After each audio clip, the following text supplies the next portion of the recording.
Hello there, everybody, and welcome back to Buckeye Politics. It's me, your favorite Ohioan. So I know what you're thinking. 2028 is a long way away. We're not even at the midterms for 2024 yet, and I know. But let's just take a step back and let's look at the 2028 election. So this is assuming that trends continue, and obviously this is definitely not going to actually happen. I'm just going to put the disclaimer out there. If this does somehow happen, then I'm just a wizard, I guess. I don't know, but we're gonna go off of here's kind of the history behind what's gonna happen. We're gonna do a quick history lesson based on what is projected to happen right now as of end of November 2021. Biden's approval rating stays lower than average. Maybe it climbs back a few points, but really it's in the low 40s. Uh, Trump wins, comes back, he runs, he wins in 2024. Republicans have control of the House and the Senate. In 2026, Democrats maybe take back the House just because Republicans are completely scared of gerrymandering, and they're not gerrymandering anything. So we have a Republican Senate, a Republican president, but we have a Democrat House coming into 2028. Obviously, Trump will be, he'll be term limited, so we'll have to have another Republican run. I'd say Ron DeSantis is the most likely option right now. It's probably not going to be him. It'll probably be some random Republican no one even talks about because that's how Republican primaries have been the last 10 years or so. Well, it's before Trump at least. So it's pretty much going to be whoever Trump picks is going to be, who we have. So with that, that's kind of the background for the Republican side. The Democrat side, Kamala Harris's approval rating. The reason I don't have Kamala up there is because her approval rating is awful right now, and I don't expect it to get much better.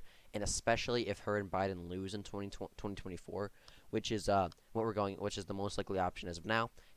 Her political career would basically be done outside of California. A possible Senate election in California, her political career would be done on the presidential level, as she would have been probably only had like a 30% approval rating, like she did now, and she would have lost a major election against Trump, which would pretty much piss off all the Democrats. So, yeah, Kamala's career is pretty much over. So we're gonna have Pete Buttigieg come in and be the Democratic nominee. It's gonna be way too early to decide running mates. This probably isn't even gonna happen in the first place. But it'd be kind of fun to see what the map would look like in 2028. So we're gonna fill in all the safe Republican areas for Ron DeSantis. Most likely, probably the entire Deep South. Pretty much all the usual states. I really don't see any Republican states other than Iowa and Ohio becoming safe for the GOP, and probably Maine second district. Other than that, I really don't see the Republicans losing any ground in terms of safe states. Kansas, the massive trend to the left in 2020, was probably going to be a fluke. I think it will probably Kansas is going to be a little closer on the presidential level from now on, but it's not going to be like super competitive, at least for a long time, unless the suburbs get massive growth. And Alaska's probably going to be a bit of a fluke too because of Trump. A lot of them didn't like Trump. So with DeSantis on the ballot and after another Trump term, Alaska's probably going to be safe. But yeah, really not many changes going on for the GOP. Similar scenario for the Democrats, really, other than probably Colorado becoming safe. And this whole area will be interesting. Illinois, it will probably be under 15, so if you use less than 15 margins, Illinois will probably be likely. But I use plus 10 as safe, so Illinois will probably still be safe. New York will still be safe, but interesting to look at. I don't think the states of I don't think New Jersey will be safe. I don't think Delaware will be safe.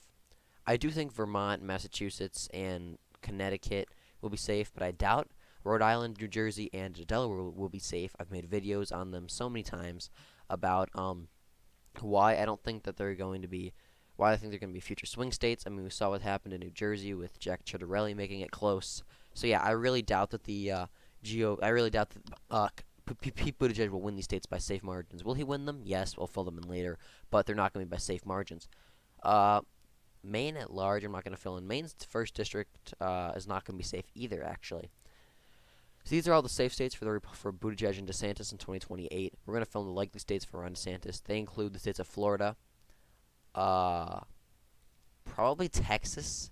Texas will be interesting, though. It'll be, interesting to see how Texas votes. I still think Texas is going to be a Republican area just because the trends that we saw, the massive suburban shifts. Our Democrats are pretty much maxed out in the Texas suburbs, and most of the people moving to Texas now we're seeing are actually Republicans. So I think Texas might get a little more blue, like in a few, maybe get a point blue before it starts heading right, or pretty much staying about R plus 5, R plus 6, R plus 7.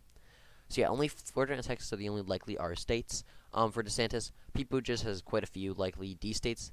They include the states of Delaware, New Jersey, Rhode Island, Virginia, and Maine's first district, and probably Maine's second district. In all honesty, Its main second, I mean not main second district, Nebraska's second district is really trending away from the GOP.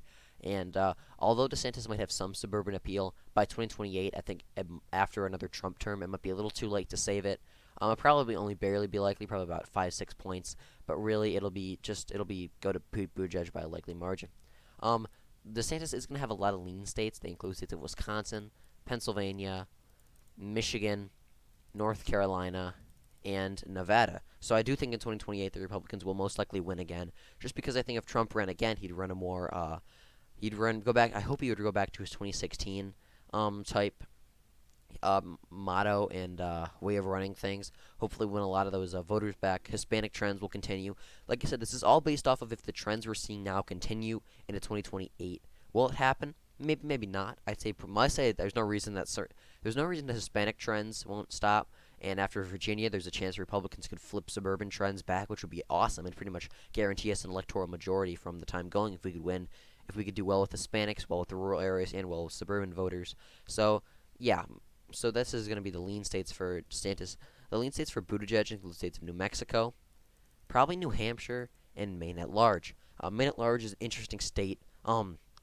Obviously, it's trending red. I mean, Clinton only won Maine in 2016 by 4 points, so I see no reason Maine can't. Maine might even go red in terms of at large if in 2028.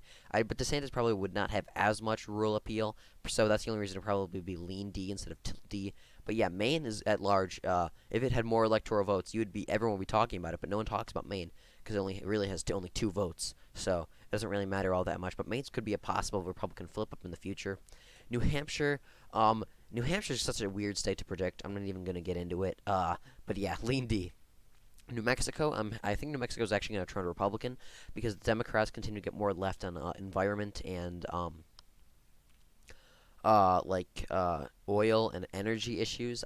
New Mexico has a lot of New Mexico has a lot of Hispanics, which are trending red, and B, New Mexico has a lot of oil workers, which are definitely going to trend red if Democrats keep going the way they're going in terms of making the U.S. a net exporter of oil. I mean, an importer of oil instead of exporter of oil. That just happened a few days ago. Horrible political move by Biden right there. But if he continues that up, then oil workers in Texas, New Mexico, and across the country, they're going to be revolting practically. And a lot of the Democrat gains you may see with certain Hispanic voters in Texas and New Mexico that work in oil, they're going to switch right. They're going to vote Republican again. So I see no reason New Mexico cannot possibly be lean to Pete Buttigieg. DeSantis's tilt states include states of Arizona. Arizona is going to be a swing state for some time. 2028, 2032 is probably the last time it's going to go red. But I think DeSantis would narrowly pull it off. I think Trump, as of now, should pull it off in 2024, and DeSantis in 2028, with him being a slightly more he'll be able to get a lot of that McCain generic Republican support back, and a lot of the people moving to Arizona are actually Republicans in terms of like people from the Midwest. So I see zero reason that DeSantis cannot pull off a win in Arizona for possibly this election and then possibly 2032 to win re-election. So as of now, I put Arizona as the tilt R. Meanwhile, the last two states of Minnesota, that'll probably tilt to Buttigieg. Georgia's an interesting state. I haven't decided yet if I'm going to put it as tilt or lean blue. I'm probably going to put it as tilt blue, although it's probably wish casting. I'm going to put it as lean, actually. I was debating back and forth between putting Georgia as lean or tilt, because as of now, I think Trump should barely win Georgia in 2024 just because of trends. And I think Herschel Walker will win the Senate race in 2022. I think Trump will win it on the presidential level very, very narrowly in 2024. But after that, it's gone. I'm just not sure how far gone it's going to be. It depends on how Trump's term goes, how much it votes for Trump in 2024, and population growth. I'd say it's most likely going to be a lean D state. I'm pretty black-pilled on Georgia normally, other than the Senate race in 2022. I'm really black-pilled on Georgia. And so, yeah, I'm going to put Georgia as the lean D. Minnesota, I'm putting as tilt D, just because New Mexico is such a crazy state to predict. Why do I keep saying New Mexico? Minnesota is such a crazy state to predict. When there are riots and people literally burning down the city, it's the suburbs swung 6 points to the left. Biden won it by huge margins. Trump made it close in 2016, but really it swung heavy to the left. It's such a weird state to predict that I'm going to put it as tilt D.